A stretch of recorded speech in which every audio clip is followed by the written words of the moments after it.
For example, you got a calendar that you did with great photography you took, and you can put it up here in Lulu and get people to buy it for $50 at a pop, whatever the case may be. Lots of different sites like that. I'm just going to close Lulu out.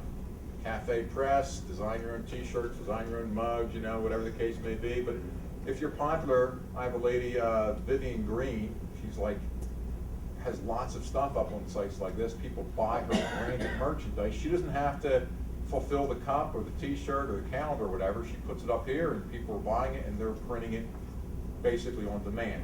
So depending upon who you are, these are different ways of quickly getting into e-commerce without a big investment. Same thing with Zazzle, another one of these sites. I've got a friend, Jason Little in Montreal, has all kinds of illustrations and people buy her coffee mugs like crazy. So all different types of things that you can do this way, just for your family reunion, or you can actually make a business out of it.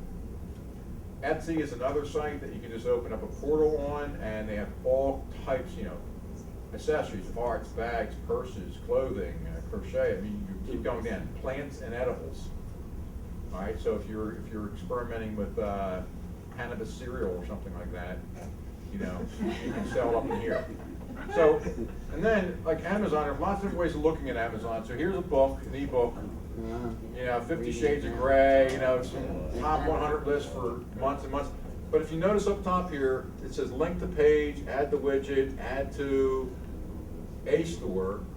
Well, I have an account. I can sell anything I want off of Amazon, however I want to sell. I can put it in an email. I can stick it in a blog post. If I happen to like a book and I write a blog post and I think this book is a good fit with it and I recommend the book, I can actually include it right there in my post, and if somebody clicks through that link and if they buy it, I get some little modest commission on it. You have a different way of looking at it, but if you have products for sale on Amazon, you can also set it up. It's Amazon Associates. You can set up your associate account that you can also create other potential points of sale for yourself. Again, say you send out a newsletter or something, in the newsletter, electronic version of the newsletter, you can have a link back to your book or a link back to your barbecue grill or whatever the case may be. People click through and you're getting the sale, extra credit for the sale. And you have people who are doing Amazon stores. A friend of mine here, supermodel blogger. She has a blog here, down the bottom somewhere she has shop. If you click through shop, this is an, let me get the link up here. This is an Amazon, it says astore.amazon.com/supermod. It's a link, and she's a model, she's got her makeups and her lipsticks and a bunch of other stuff up here, just products that she likes. They're not her products. But people like this lady, they like her a lot, and they're like, oh, she likes the Revlon Super Lustrous Green Lipstick, whatever. And they'll buy it, and then, she gets a little bit off of that. Different way of doing e-commerce, right? Lots of different models out there. Reflex Sports, a client of mine, they have a number of different products for triathletes, cyclists, swimmers. If you click through the Buy Now link, which I'll do right now, they're actually using UltraCard. I don't understand what happened to their coupon code here. They're missing their coupon code, and they're also let their certificate lapse, because if they had their certificate installed correctly, you would never see you're going to UltraCard and still use their domain name. But if you're keeping their look and feel, you still think that you're on their site. Everything that you're doing here, when you go to check out, look at this, check out with PayPal. So UltraCard's using PayPal as its merchant services account. And people can purchase right here, and I'll redirect them right back to the main site. So they've integrated this as their e-commerce on the back end. They're still doing their own fulfillment, so at the end of the day, they're getting a pick list of, John Jones ordered this in Long Island. They still have to do all their own manual shipping and also supplying them all their files for accounting.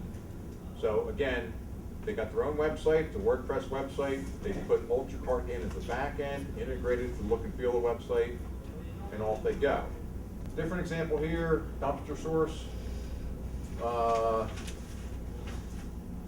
They're a client of mine for a couple things, but way back in a previous life, I actually built this site out. So if you go to 19128, Philadelphia zip code, and you submit, then you can go ahead and you can see, here's my 30-yard dumpster, 4 ton, it's ideal for so-and-so, here's my base rate. I can schedule it right now. And I can go ahead and when I schedule it, you know, I start to fill out all my calendar information, all my contact information, I sweep my credit card, and, you know, 5 days later, a dumpster's gonna show up in my front yard. This is interesting because dumpsters are not the same price anywhere. They're different prices almost by zip code. So there's 40 products in the shopping cart against 44,000 municipalities. So this is not UltraCart, this is not ZenCart, this is sitting in .NET, its own customized database, but we're still using code from a shopping cart system to do the actual merchant services link. All right, and that's kind of the full spectrum. And down below, it's McAfee secure, it's authorized.net, you know, it's GoDaddy secured, and we got all our different little bumper stickers here to, you know, and we're using authorized.net as the merchant service. Okay, so that's kind of, you know, you go from selling a calendar to go doing very complicated transactions like roll-off dumpsters. So that's kind of my show and tell. Let's just open it up for questions, general questions, comments. Everyone's mind blown? Yes, sir. What do you think about GoDaddy? Hate GoDaddy. Hate GoDaddy. I hate GoDaddy for a lot of reasons. I mean, first of all, from a service provider, they are literally a pain in the ass to deal with. They make everything so difficult. If you want to try to move somebody's domain, you want to try and install other services on there, they obstruct you right, left, and center. When I find somebody and they have GoDaddy, I mean, they no longer do it within a month. I always get them off of GoDaddy. They're really pain. And their template sites, nah, they're the worst. What So about yeah, I'm a big Mac Highway? GoDaddy non-fan. Mac Highway? Service. Middle of the road. They're okay. Middle of the road. Yes, sir. Let's say I have a brick and mortar store and I sell widgets. Yeah. And somebody can go online to an online presence and find widgets for half the price that I could sell them in my brick and mortar store. Yeah. If I go into e-commerce, how do I obtain the product to sell at that competitive price? I think maybe it has something to do with drop shipping where I never have the product in the Correct. first place. If you could please enlighten me. Okay. No, it's a great question. So what's happening is, the other thing about e-commerce that's fascinating is it creates scale of operation. So this guy here, he's got some source of widgets. He's probably buying from the middleman of the middleman, and he's literally twice the price of what you can go ahead and get online. So the question is, he gets to go online, how does he obtain the favorable purchasing? And the one thing he mentioned was dropship. So dropship is a very popular concept. The dropship basically is, you've got your storefront presence online, you're selling widgets. Well, let's pretend it's pool chemicals, just to make a little bit more germane example. You got pool chemicals, and people go to your store, they found you, they like it, but he doesn't even have any of those chemicals in stock. He in fact has a deal with a supplier out in the Midwest or India, and when he places an order back on them, they're gonna go ahead and drop ship it directly to that customer using all of his information. It'll have, you know, his store on it, his address, and all that kind of stuff, but in fact, it's being drop shipped. So yes, you're dead on right about that. Now, how do you find those people per se? That's just Google. I mean, they're out there, they talk about what they offer, they actually are servicing many different people, and you're right, because what happens is their distribution is so big, they literally usually have the best pricing. By the time you're buying it off of some local supplier, I mean, you know, plumbing supply is a great example. I mean, you know, you're buying from Ferguson for yourself, but Ferguson buying from some yet bigger guy, you know, you're getting their 40% markup.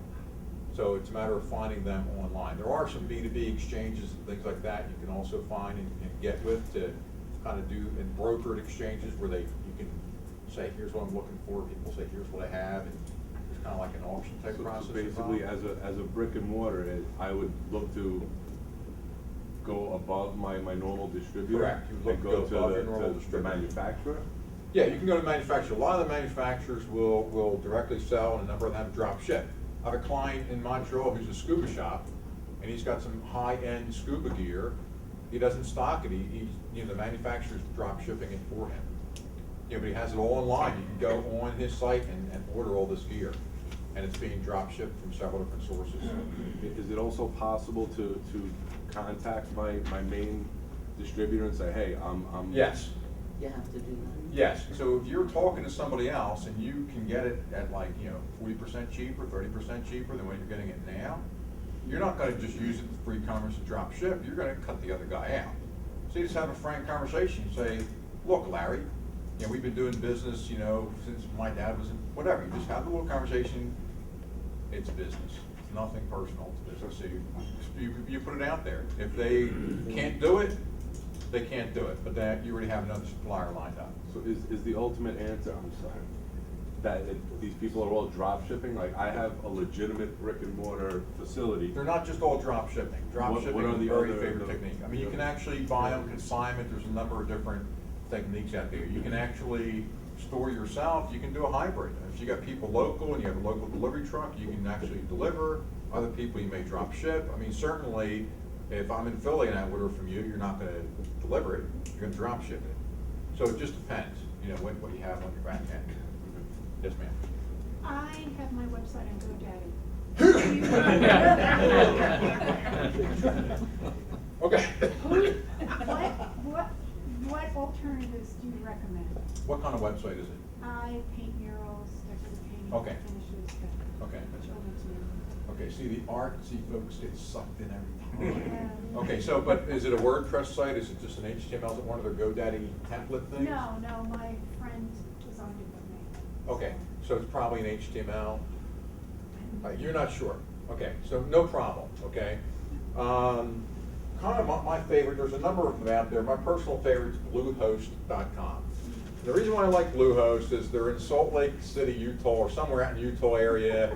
I don't know if they're Mormons or not, it doesn't matter, but they're the nicest people. And I've been on the phone with them like 3:30 in the morning with a problem that was not theirs, but they're helping me out with it, they're talking me through it, and they just take care of you. And they're very, very inexpensive. I have my own personal hosting account. I have like 30 different websites. I pick up little yoga instructors along the way and put them under my wing, So you can host multiple domains, and they have tons of really easy to use software. You can one button install WordPress and other applications on Would there. I be able to transfer from GoDaddy Yes, to what you that do fairly is easily? buy an account. You need a domain name by the account. Okay. You can't use your one on GoDaddy because GoDaddy's still locked up. Got it. But you do, I am the best artist in New York State domain name or something like that, doesn't matter. It's just what your hosting account's under. Once you get that established, you then go back to GoDaddy and go through the very torturous process of getting your domain unlocked. And whoever put your website up there, I'm sure has FTP access, it's just file transfer protocol access. They literally download it to their PC, upload it to Bluehost, repoint the domain name server from GoDaddy to Bluehost, and you're ready to rock within a half an hour. All right, so my website designer would know. how to Yes, transfer. and they can certainly, anything I'm talking about today, the best way to find me is to tweet me. I answer emails, just email me, Okay. tweet me, LinkedIn me, Facebook me, phone me, whatever. And I'd be happy to help with that. Great. My thank you. personal mission.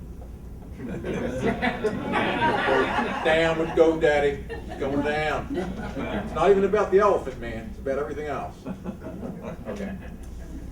Yes. I have a website on barbecue grills, Mhm. and there is a competitor out there. I mean, there's no way he buys from distributors. Yeah. I'm sure that he buys in quantity. I can't even come close to his price. Yeah. And he has, unfortunately, he's got a great website, he's got a chef that's on there all the time, he's got all these things. Yeah. And I've come short of calling them and trying to negotiate to buy through them. Yeah. Because I can't, Okay, so she has a competitor, the guy's kicking her butt. He's got a chef, he's got all kinds of things going on, the website looks good, but yeah, call them, because you know what, you're getting some valuable information out of it. The guy may say, look, I got a friend who's in China, I'm getting introduction from China or something. And who knows, he very well may do some kind of deal with you as well. The thing though is, how do you differentiate yourself? At the end of the day, you don't want it to just be on price. He has some other differentiators if he has a chef in there or something like that. But if you can find some other way to make yourself valuable, maybe it's your customer service, maybe you've got great, weekly barbecuing tips or something that people like. At the end of the day, people will spend a little bit more money for the relationship and to be with somebody that they enjoy and can trust versus just the lowest price. right. And at the end of the day, some people are just lowest price, but they may not be your best customers anyway. So yeah, I would call them. You can't lose anything by calling them. How do you integrate the process of drop shipping with your shopping cart? Does the customer go through the shopping cart and then Yeah. the transaction goes to the person who drop ships it? Correct, correct. If they want to go through your shopping cart, hit your back end. When your back end, you have a little logic gate that says, should be drop shipped. No, I can deliver local if you're going to go that route. And then that order just winds up going right to the drop shipper with all that customer information. Again, they're set up on their end to just invoice it with your brand and all that kind of stuff when it actually ships So out. I'm just like the face up front, I have nothing really to do with it after that point. Well, Except no, for the don't customer consider saying- yourself a face up front, that's a big mistake, because then if they have a problem with it, they're not getting in touch with the drop shipper, they're getting back in touch with you. So you still need to maintain returns, customer service, technical questions or whatever. So yeah, but you're not touching the fulfillment side of it, correct? Right, okay. Correct, Okay. yeah. Okay, we are gonna wrap up because this gentleman has talked for hours and has imparted more information than you probably could get anywhere else in a few hours. So we thank you so